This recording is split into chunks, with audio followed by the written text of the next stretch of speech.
Buddhists have been known to claim that desire is at the root of all suffering. When you don't want your car to break down, but it does anyways. When you fail a test, or lose a client, or spend hours barking up the wrong tree when you would have preferred otherwise. When you just want to be happy, but you keep falling back into that pit of despair. Infinite examples abound here, but basically anytime your preferences prove inconsistent with reality, negativity is generated within you. For years, I took my understanding of the Buddha's philosophy to heart. I repressed my wants in fear that they would spring forth into misery. I shouted at the butterflies in my stomach to be quiet. I told my heart to calm down whenever it burst open with excitement. This persisted for a while until I realized just how backwards this approach was. Isn't desiring not to desire just more desire?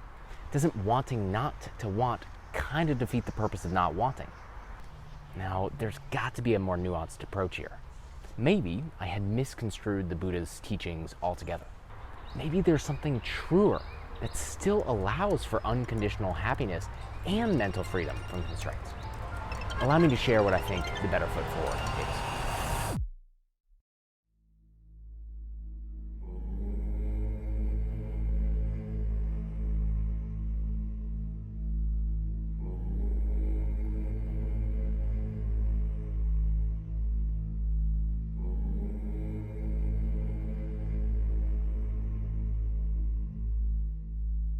This burning desire for my friends and followers to attend my yoga classes and workshops for a few years now. During this time, this is how my desires would play out.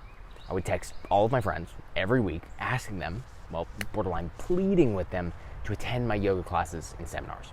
I was desperate for engagement, but most times I logged on and became instantly disappointed. One person, 3 people, nobody. Whenever this happened, the thoughts that played out in my mind were unproductive, to put it kindly. Ethan, you piece of shit. No one cares about what you have to offer. The world doesn't want yoga. It wants clickbait, high adrenaline social media posts. You're wasting your time. Give up. This is where the Buddha's framing really hit home. The problem wasn't me, I wagered. It was desire. I wasn't a piece of shit. I was simply too attached to my ambitions. In response, I attempted to back away from my worldly aspirations. I didn't want the pain of failure to cloud my experience, so I pretended not to care. Here's the main problem with that, though. I still cared. Despite what I claimed out loud, I still wanted people to show up to my classes.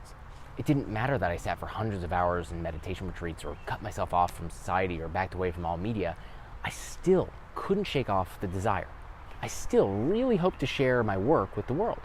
It was as though the calling was etched into my fucking soul.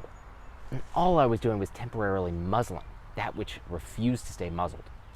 Desire is the engine of the universe. In fact, I would argue that desire is even more fundamental than biological evolution. Or at the very least, the two are bound in an endless tug of war. The primal urge to mutate and replicate being the Darwinian lifeblood that fuels creativity and therefore evolution. And you know, I think what the Buddha was really trying to say is that we should become detached from the outcome of desire. Want to travel the world? Do it. Just don't get upset when a flight gets delayed. Want to be a gazillionaire? Hell yeah, why not? Just don't expect to get there with the precise plans that you have right now. So desire isn't the problem. It's the expectation that a desire should come to us within a certain time frame and in an exact package that's the problem. How to resolve this? Well, focus your desire exclusively in the form of what, not the how. It is possible to want something and want it with all of your heart while still not expecting things to unfold in a particular way.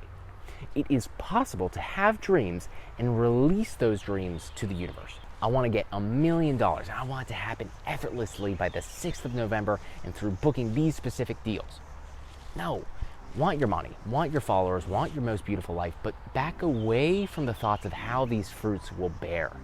Want what you want, and then give unconditional kindness towards all beings while releasing the burden that comes from believing your dreams need some sort of justification.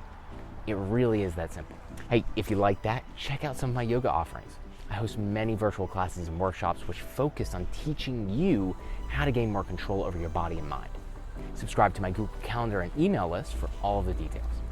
All right, may this be the best week yet for you. I'll see you next Sunday. Peace.